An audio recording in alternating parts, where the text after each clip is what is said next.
সত্যি করে বলেন তো, আপনি কি ডাক্তার নাকি হাতুড়ে ডাক্তার? আরে অরুণ সাহেব, এত রাগ করছেন কেন? কি হয়েছে আমারে খুলে বলেন। পোকায় খাইছে উপরের দাঁত, আপনি নিচের দাঁত তুলে ফেলাইছেন কেন? পোকায় নিচের দাঁতে দাঁড়ায় উপরের দাঁত খাচ্ছিল, এখন আর দাঁড়াতেও পারবে না, খাইতেও পারবে না। আচ্ছা, কালকে যখন তুমি বাসা আসছো টুম্পা ভাবিরে ওই সময় বাসা আসতে দেখলাম, কাহিনী কি? কি বলতে চাও তুমি? টুম্পা ভাবির নিয়ে আমি কক্সবাজার গেছি? আমি সে কথা বলি নাই, টুম্পা ভাবির চার্জার নাকি তোমার কাছে, সেটা নিতে আসছিল। তার তো চার্জারই নাই, সে তো সারা রাত আমার চার্জার দিয়ে চার্জ দিছে। Bye bye, tata. বলছি এইটা কি ঝুনঝুনি পোদ্দারের বাড়ি? না না, ঝুনঝুনি পদ্মার 3 বছর আগে এই বাড়িটা আমাকে বিক্রি করে দিয়ে তো চলে গেছে। সে তো এখন এখানে থাকেনি। কিন্তু ভাই তুমি কে? ঝুনঝুনি পোদ্দারের নামে একটা পার্সেল ছিল, পার্সেল দিতে আসছি আমি। আসলে আমার নামই ঝুনঝুনি পোদ্দার। আসলে আমি ভাবছিলাম তুমি কিস্তিওয়ালা, লোনের টাকা আনতে আসছো। হ্যাঁ, আমি চলে গেলাম, আসতে রাত হবে।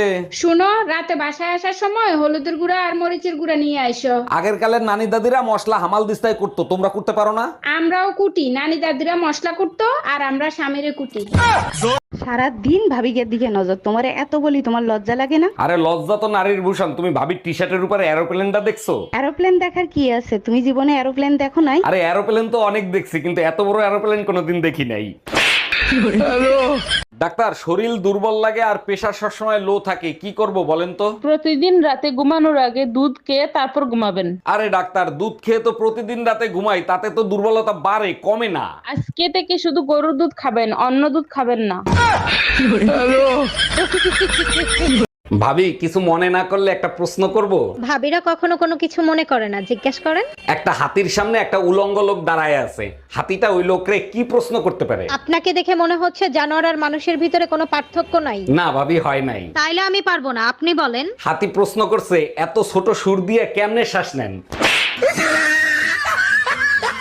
তোমরা মোবাইল ঘাটো তো? হ্যাঁ, মোবাইল ঘাটো। হ্যাঁ, আচ্ছা, মোবাইলের কোন জিনিস রান্না করে খাওয়া হয়? সিম কি করে বললে তুমি? তোমার বুদ্ধি করে থাকে মাথায়। বেবি শোনো না, 7 তারিখ আমার জন্মদিন। আমার জন্মদিনে একটা সোনার চেন দিবা? ওরে আমার টুম্পা সোনা, তাতে আমার কি লাভ হবে? সোনার চেন গলায় পরবো আর তোমারে সবসময় মনে করব। ওটা তুমি এমনিই মনে করবা, কুত্তার বাচ্চার কাছে একটা চেইন চাইছি, দিল না। ভাবি, আপনারে তো আর পটাতে পারলাম না, আপনার একটা বান্ধবীর সাথে প্রেম করায় দেন না। আমার একটাই অবিবাহিত বান্ধবী আছে, কিন্তু ওর একটা সমস্যা আছে। একটা সমস্যা তো, ওটা আমি ম্যানেজ করে নেবো, আপনি কথা বলেন। পরে আমারে কিছু বলতে পারবেন না, ও কিন্তু আইসক্রিম কামড়ায় কামড়ায় খায়। জানো শিলা, পাশের বাসার ভাবি মনে হয় আমার প্রেমে পড়ে গেছে। তাই নাকি? তা তুমি কি করে বুঝলা যে তোমার প্রেমে পড়ে গেছে? কারণ সে যখনই আমাকে দেখে দেখে মুসকি মুসকি আসে। আরে তার জন্য না, উনার ঘরে একটা বান্দরের ছবি আছে, সেই ছবির সাথে তোমার মিল আছে।